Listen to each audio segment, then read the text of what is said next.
This is my sister's 2001 E46 325 CI. It has a bad front wheel bearing. I'm not sure which one's bad yet, so we're going to jack it up and try to feel it out, and hopefully I'll be able to show you what a free spinning wheel bearing that's failed sounds and feels like.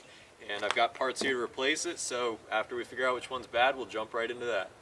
So I got this one wheel in the air and I'm 99% sure that it is the culprit, and I'll show you why I think that is. So first, when you spin it, there's a little bit of noise, but nothing that's too much of a dead giveaway.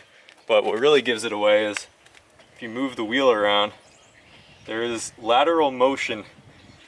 It's twisting on the hub, which indicates that that bearing has completely and utterly failed. And there's a little bit this way too. It's harder to pick it up this way because there's, you know, there can be a little slop in your tie rod ends and things, but you can tell that that's definitely moving around. So I'm gonna jack the other side up and check that wheel too, just to make sure it's not both, and then we'll go from there. So when we give this one a shake, no movement. This one's all good. So, and, well, not really any difference in noise. So you can't depend on that alone. I mean, you can definitely hear it when, you know, everything's loaded up and you're driving on the road, but you can't just spin it and tell. Gotta give it a shake. That one's good. So these are the basic tools we're going to need for this job. Moving from right to left, we have a breaker bar, an adjustable torque wrench, a 46mm socket, along with a 36mm socket. We'll get to what those are used for specifically. And if you don't have metric sockets in this size, and you do have some standard sockets, this is actually a 1 13/16, and this is a 1 7/16. So keep that in mind. You can't always get away with conversions like that, but on this specific job we can. Next we have a 17mm socket, a 16mm socket, and a 6mm hex driver, or you can use a 6mm Allen wrench.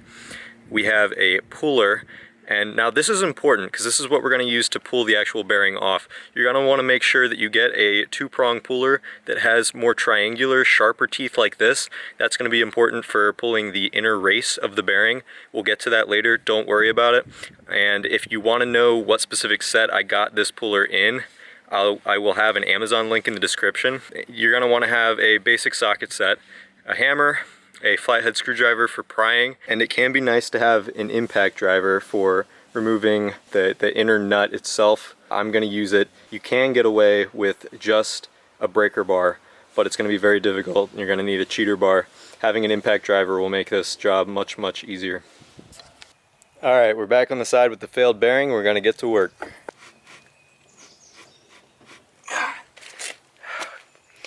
Well, I'd say that's probably why the bearing failed. It's because all the lug bolts are over torqued. It's the beauty of taking your car to a shop.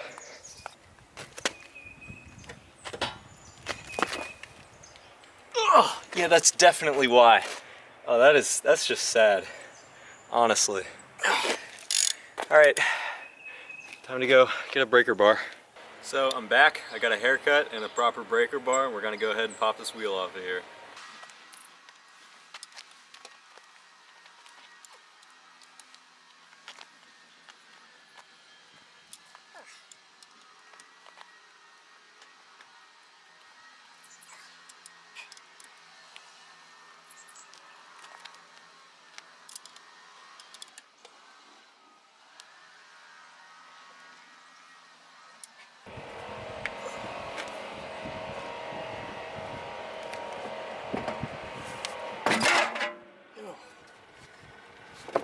So once you're in here, you take your hammer and your flathead and you pry off the old dust cap.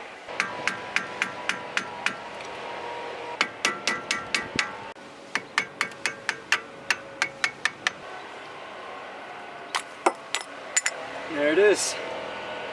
Our next order of business is going to be removing this 6mm hex bolt. We're going to intentionally do this before removing the caliper, and that is because you can either have someone in the car hold the brakes on to allow you to spin this without the whole rotor spinning, or you can do what I'm going to do, which is jam a screwdriver into the rotor to keep this locked in place while you turn that bolt. Just a quick tip, if you have little bits like these, they fit into a 1/4 inch socket so that you can use them with your socket wrench.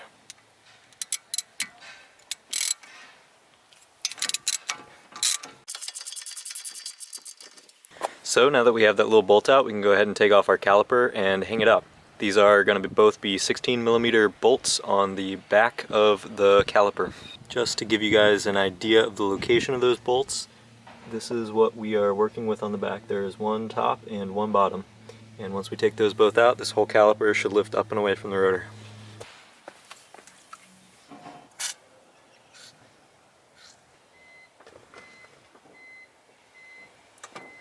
Breaker bar might be helpful for this step. Alright, so when you pull off your caliper, you don't just want to leave it dangling. You're going to want to hang it up. You can do that with a zip tie and hang it up on the spring. So once you get to this step, you'll probably want to put a lug bolt or two into your rotor to keep it from completely coming off the hub with your caliper. So now you're going to need to pry the brake pads away from the rotor and then pop your rotor off and hang it up.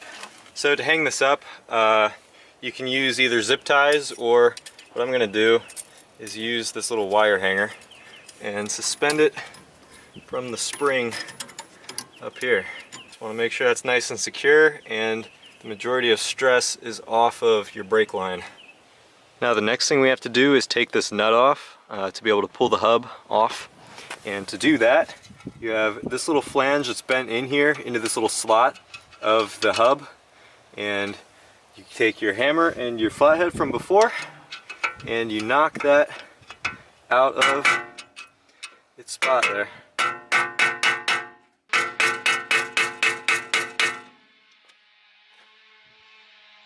Now once you have this little flange bent sufficiently out of the way to allow this nut to turn, you're going to take your 46mm socket either on a breaker bar or an impact driver, and you're going to back this nut off.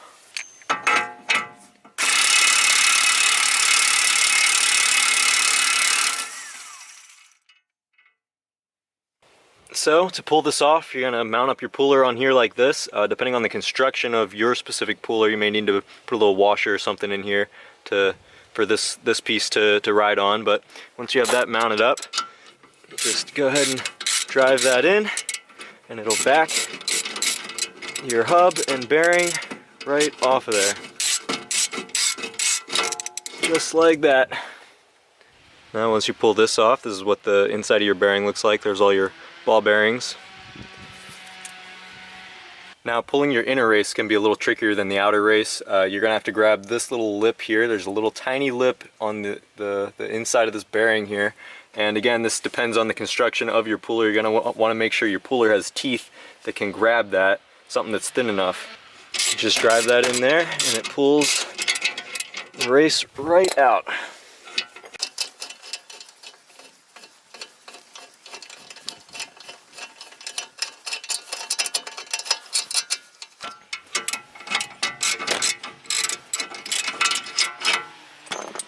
Now this is our new hub assembly that's going to go on there. Going to drive it on with a 36mm socket that grabs the race right here. You don't want to push it in by the hub because that can separate the bearing from the hub itself. So you're going to use a 36mm socket that perfectly rides this bearing here, and that helps you avoid having to buy the $200 specialty tool from BMW.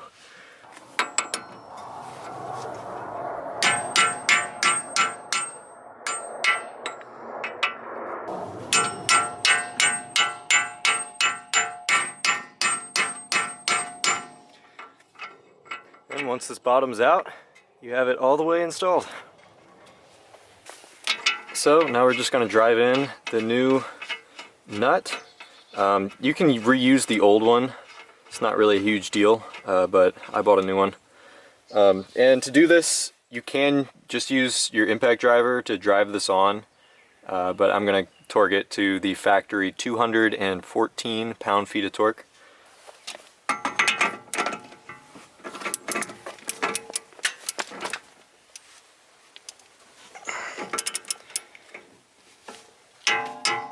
There we go. Now you're gonna need to dent the new nut just like the old nut was to keep it from spinning.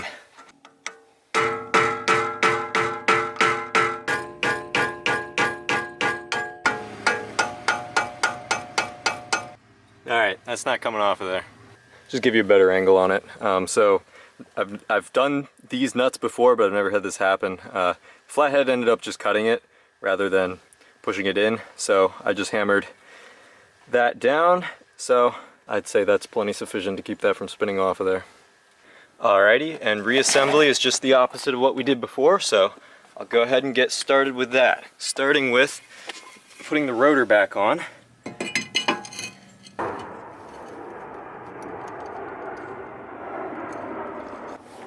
We're going to take our caliper back down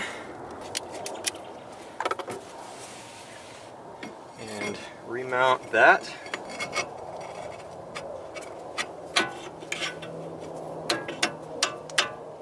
Again, it's just these same two 16mm bolts on the back holding the caliper on. And these two bolts torque to 48 foot-pounds.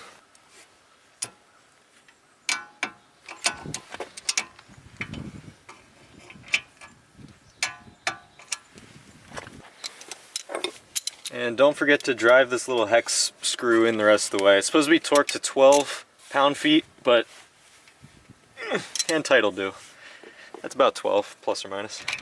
And then tap in your dust cap.